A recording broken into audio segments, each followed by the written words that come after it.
Hello, I'm Reuben Davidson. My pronouns are he, him, and I'm the founder and CEO of the Village Food Bank. The Village Food Bank provides food, household essentials, clothing for low-income LGBTQ people in the Brighton and Hove area. Isn't she magic? She's so the best. She's always at the food bank as well. She's part of the welcome committee. So hopefully by the end of this video, which is for food banks and food services, you'll feel more confident in your inclusion of LGBTQ plus people, which shows your commitment to inclusion generally, but also to following the law. So things like the Equality Act 2010. So an important part of being inclusive of LGBTQ plus people is having a reasonable understanding of the language around our community. You might be asking, what does LGBTQ plus stand for? So that's lesbian, gay, bisexual, trans, queer, and then the plus symbolizes everybody else that has a minority sexual orientation or gender identity. So you might be asking, what issues do LGBTQ plus people face? And why does the Village Food Bank need to exist? In a 2021 British Medical Journal article about LGBT health inequalities, Michael Brady, who's the National Advisor for LGBTQ plus health, said, wherever you meaningfully look for LGBTQ plus health inequalities, you will find them. Based on research and statistics, LGBTQ plus people also find it more difficult to engage with services, so that could be health services or support services, experience poorer mental health and physical health, have more issues with housing and employment, and lack traditional family support networks. And all of these things, therefore, make LGBTQ people more likely to need food banks and other similar services. Well, it's important to acknowledge the incredible impact of faith organisations in community food services. As a Christian myself, I see that work firsthand.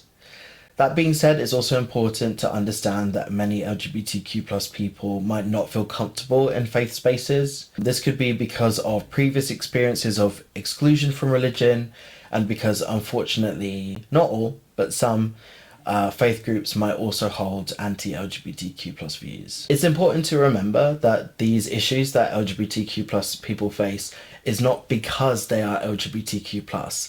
It is because of the discrimination and inequalities they face because of their identity. By watching this video, by engaging with this topic, you are actively working to address those inequalities. So thank you.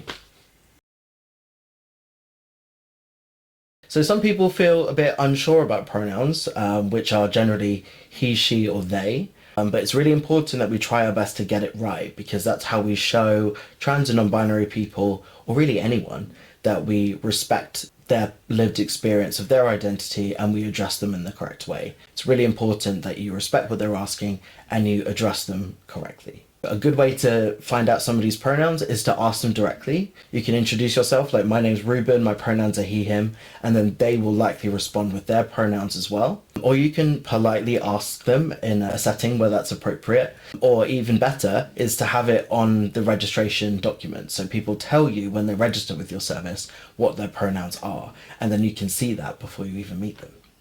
Although it's important to get people's pronouns right, sometimes we might make a mistake, and that's okay. The best thing to do here is to acknowledge your mistake, you apologise, you correct yourself, and you quickly move on with what you were trying to say.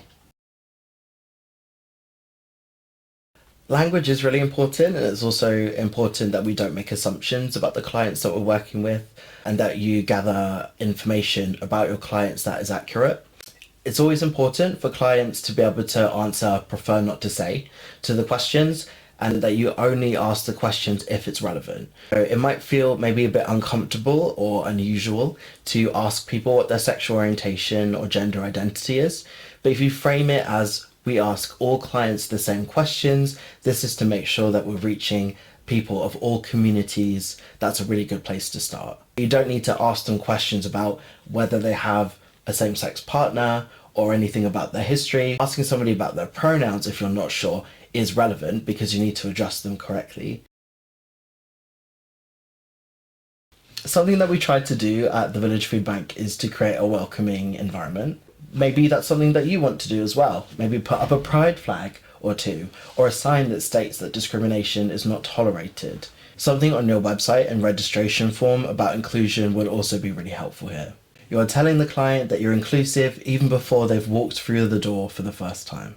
See what you're doing already that is LGBTQ+ inclusive. So do you have gender neutral toilets, for example? It's also good to encourage your team to use gender neutral language. So for example, don't assume the gender of a client's partner. Consider access to and display of traditionally gendered items, so things like period products or men's and women's clothing. Maybe you'd like to encourage your team to put their pronouns on their name badge if they are happy to do that. As well as LGBTQ+ people, you might also have users who need halal food, baby items, or have limited English.